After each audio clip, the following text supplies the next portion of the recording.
Good morning. Good morning, everyone. Mr. Secretary, I think like a lot of people, I imagine your job as a very incremental one.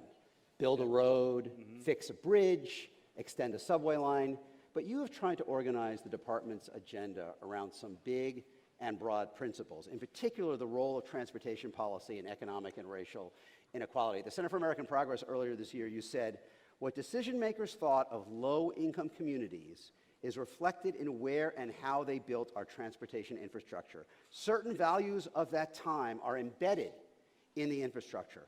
What's the problem you see, and what are some of the solutions that you're thinking about? Well, the basic problem that I see with a lot of our surface transportation infrastructure, and indeed some of our aviation infrastructure, like our airports, is that they were built at a time pre-Voting Rights Act, pre-Civil Rights Act, when the entire community wasn't at the table.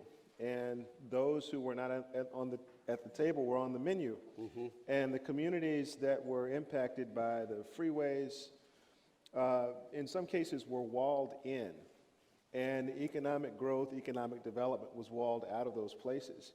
And you can see it in almost every American community. So what I've tried to do is to try to raise visibility about this issue at a time when we're talking a lot about repairing and restoring old infrastructure, because now is precisely the right time to begin tearing down some of those walls and creating more connectivity for all communities so that no zip code is locked out of opportunity. You know, we were talking backstage a little bit about the classic chapter in Robert Cairo's The Power Broker about Robert Moses, 1 mile, about the impact of the Cross Bronx Expressway on 1 mile, one neighborhood in the Bronx. But you have come to this not only from what you have read about it, but from personal experience growing up in Charlotte. What was your experience with the dynamic that you're talking about? Yeah, well, I grew up in a community called the Dalebrook community. It was bifurcated by 2 freeways, I-77 and I-85.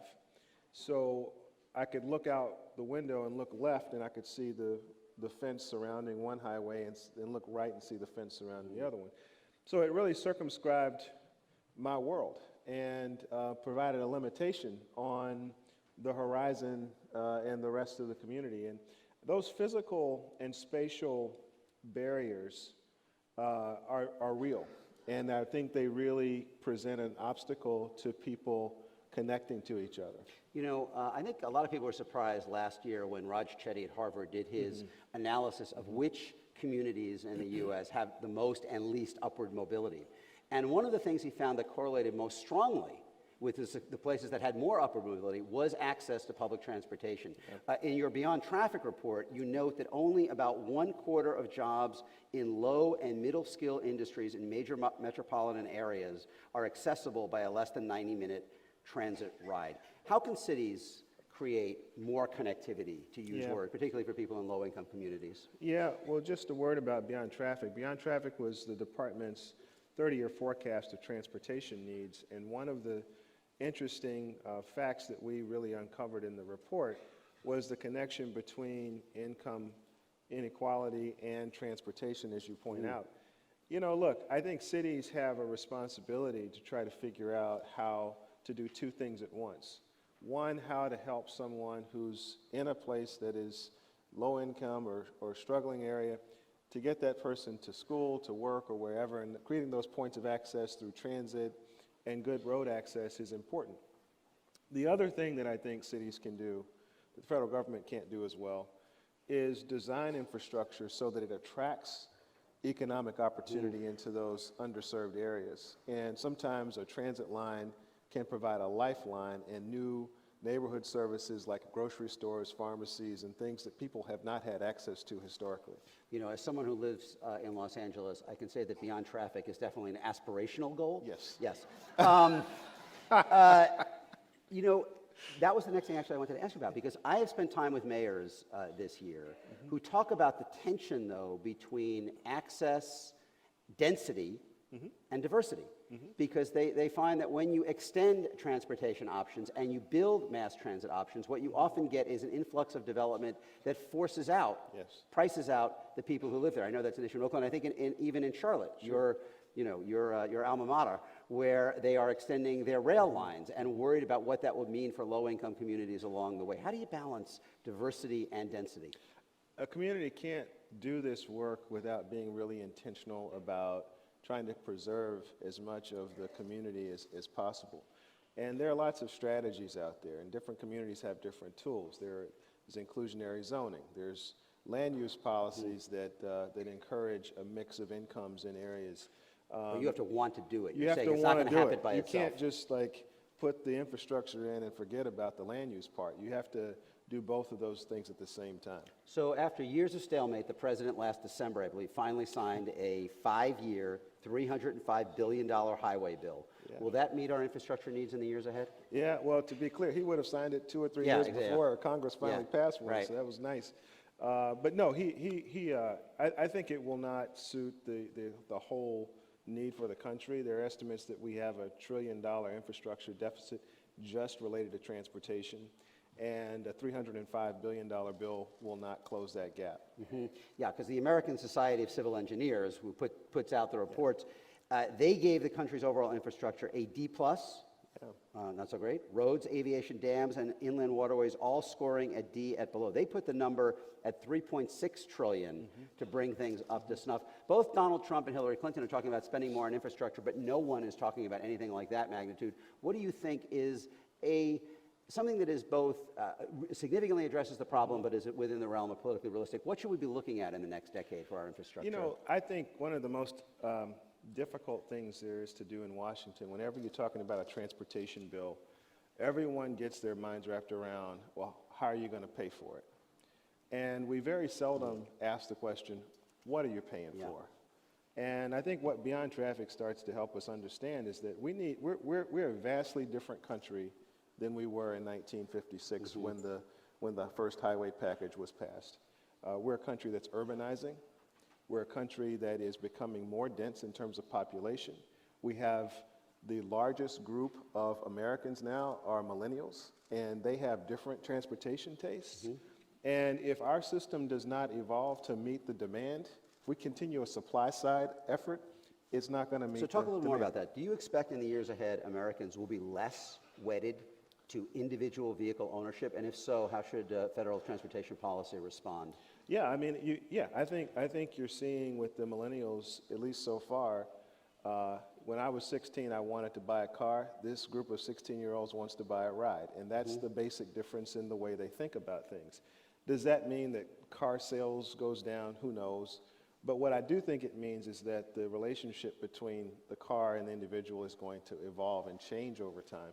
And we need to be ready for that. And what does that mean for the way we spend dollars on transportation? Well, what it may mean is that we should put our land uses in, like the places where people live, closer in proximity to where they work, so that people can walk or bike in addition to getting in a car and getting someplace or using public transportation.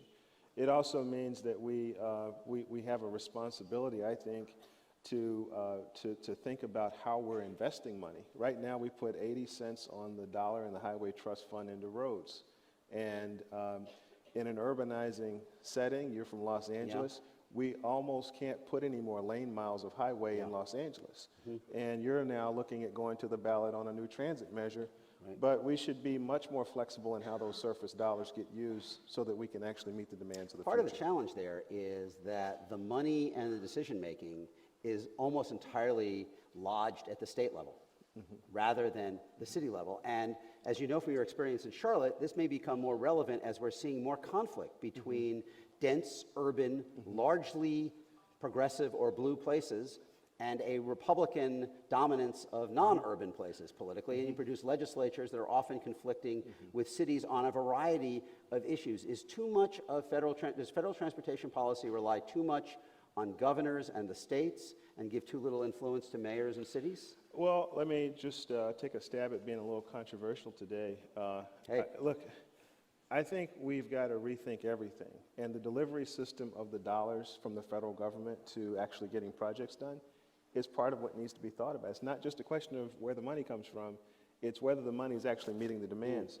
So we've actually put in our last several budgets additional money for regional and local governments so that they can have more dollars to get more projects done at the regional and local level that address the needs that they have, recognizing that there are sometimes just fewer dollars and fewer support at the state level. Are urban needs underrepresented relative to non-urban needs today in the federal government's, the way everyone spends transportation dollars? I think we're still in a 1956 mindset. We're still in a mindset that the car is king, and that's what people are always going to want. And frankly, there are parts of our country where that's absolutely true. There are parts of our country where you literally cannot have a job without a car. But it doesn't have to be that way in our urban centers, and we should be encouraging people to have lots of different choices. Transportation is the second largest expense for most families. And owning a car is very expensive. So if you have access to public transit, or you can walk to work, that's a huge savings to many families. Speaking of cars, the federal gas tax has not been raised since 1993, even though some states have raised it. In a world where people may be relying less on cars, is the federal gas tax, looking forward, the best way to fund our infrastructure needs? The federal gas tax has a structural problem, and it's partly that the cars are becoming more fuel efficient. And for a while there, we were actually seeing less VMT. It's going back up because fuel prices have dropped. I think we're going to have some structural changes in how we pay for it, and what that looks like, whether it's a vehicle miles traveled fee, or whether there's some carbon tax ideas out there. But to meet the needs of the future, there's going to have to be a departure from the way we've been doing it. A couple of the reasons that experts expect less car ownership is obviously the rise of car sharing services like Uber and Lyft, but also the rise of autonomous vehicles, right? And earlier this month, these trends converged in Pittsburgh when Uber said it was begin the test of self-driving cars there. How do you envision driverless cars fitting into American cities going forward? It's going to be one of the most dynamic transformations we've ever seen. What driverless cars are going to enable, first of all, is for many people who are now not able to connect to individual mobility, to have individual mobility. Our disabled citizens, our elderly citizens are going to have ways to get around that are entirely new. I think it is going to facilitate a even stronger push towards a ride-sharing culture. You're going to see dynamics with driverless technology that extend into transit, that extend into trucking, and I think it's really going to transform the American landscape. 18-wheelers with no one behind the wheel? Platooning.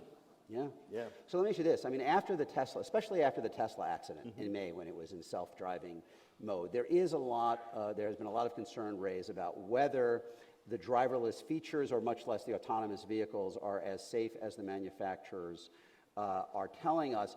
What is your thinking? What is the current state of the art? Is it safe for autonomous vehicles to be operating in cities at this point? So 94% of the crashes that happen on the road today are due to human factors, us, we.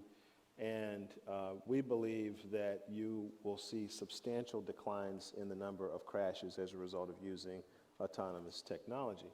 Having said that, there will probably be in the marketplace some type of product that allows the human being to control the car part of the time and allows the vehicle to control itself part of the time. And how that handoff is managed and how well-informed the human being is as to what the car is capable of doing when it's operating the vehicle is very important, and manufacturers are going to have a huge responsibility to make sure the drivers know what the car can do and what it can't do. You know, earlier this month, the department put out guidance, the first guidance for manufacturers of autonomous vehicles, and the Washington Post headline on your announcement read, "Federal officials plan aggressive approach to driverless cars." The New York Times headline read, "In backing autonomous cars, U.S. tells automakers to figure it out." Leaving aside the vagaries of journalism, since these are 180-degree opposite, which one is a more accurate description of what you are trying to do in this initial guidance, not regulation? Yeah, well, there are several things. Right now, there's been a bit of a vacuum. It's been unclear how regulators are going to treat these vehicles at all. And so part of the idea of the policy was to fill that vacuum with a clear message about where the federal government intended to play a role. We are making some statements in this policy that I think are very important for everyone. Number one, we're clarifying that we are now using what is increasingly called the international standard for categorizing autonomous vehicles, level 1 through level 5, level 1 being a human-driven car, level 5 being completely autonomous. And so our policy is going to cover levels 3 through 5. We're also clarifying that there's been a big question. When you go to DMV to get your driver's license, the state is effectively regulating your ability as an operator to operate a vehicle. The federal government has federal motor vehicle standards, which are standards that relate purely to the car. And one open question has been, if the software is now operating the car, does the DMV have to license the car, or does the federal government Well, and you license it? you said in your statement that the federal government, here's what you said, part of what we're doing with this policy is saying when the software is operating the vehicle, that is an area where we, the federal government, intend to regulate. When a human being is operating the vehicle, the conventional rules of state law would apply. So how would that work? I mean, what does that mean in practice? In practice, what it means is when the car is driving itself through software, we would use our own standards to evaluate the So is safety of NHTSA that. going to set regulations now, software, in terms of sensors, and what's going to happen? We're going to evaluate the safety of the software, and that the idea is that if car X is using autonomous software, that car shouldn't have to go to 50 different states to get tested 50 different Just times. so I understand, that is not, so if you buy a Tesla now, is that meeting any particular federal standard? Tesla is at level 2, so it is Okay. not covered specifically by Okay. levels 3 through 5. But the other part of what I was saying is that when the car shifts responsibility to the human driver, the state still has to decide whether you have to be licensed, and I assume that they would have you be licensed, and they regulate how you manage that So car. the self-drive, the kind of the driver assistance technologies Yeah. that now exist in many cars, is that regulated at all? No, most of that is not in level 3 through 5. We're talking about a much deeper level of software-driven But after the technology. accident, after the Tesla accident, did you look at what about their system contributed to that, or should you be looking about what about their system contributed We are to that? investigating that situation, and that's one of the reasons why I have to talk at a high level about it, because we have to get down to root cause, and once we have root cause, we can then begin to figure out how to solve that problem. I've got a lot of other transportation questions to ask you, but I think it would be remiss. You're a former mayor of Charlotte. You are a product of Charlotte. What is your assessment of what is happening today in Charlotte? Well, it's been a horrible thing to watch. A city where I skinned my knees on the streets, and to see the city at a state of unrest this way, and really having watched several other cities go through similar episodes, it's very tough. Having said that, Charlotte is a very strong community, and it will carry forward. And I think the question will be whether it carries forward better than it's been in the past. I think what people are reacting to is not just an incident of violence between police and a citizen. I think it's also some other issues around education and employment and housing and transportation. And hopefully the community as a whole will aggressively attack those issues. Has the level of alienation surprised you? Not really. Growing up there, and frankly growing up in the United States, I see places that are isolated. That's one of the reasons why I brought to the country's attention this issue of how the infrastructure is isolated communities. But we should endeavor as a country never to get to a place where we reach the boiling point. We should listen to people. We should try to do our best as a country to address the concerns people raise, not just to prevent and avert violent issues emerging, but because we have to live together. Even if we're getting there in an autonomous vehicle, we should all be kind of sitting together in the front seat, huh? Mr. Secretary, thank you for joining us this morning. There's a lot to think about.